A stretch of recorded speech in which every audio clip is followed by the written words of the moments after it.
4, 3, 2.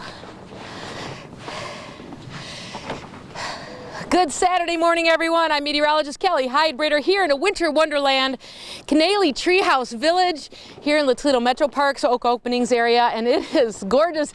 Take a look around us here. We do have plenty of tree houses to stay in, and I'm staying in the hub. Lots of play areas as well.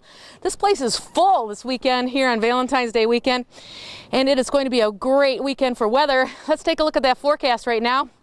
Our temperature today in the mid-20s, nice and calm winds. As we get into tomorrow, Valentine's Day, expect to see a little bit of sunshine. Still in the mid-20s, temperatures are back in the teens as we get to Monday and Tuesday with a little bit of snow. And if you take a look off into the distance, Ashley Smith is making breakfast for us, and we can't wait to dry some cinnamon rolls on the campfire, as well as bacon and eggs. She's going to make it out of a brown paper sack. I might have to try the cinnamon rolls, and I think that'll be it. We don't know. We'll see. I'm sure that she'll do a great job. And I'll tell you what, Kaylee, it's going to be a great day to play outside.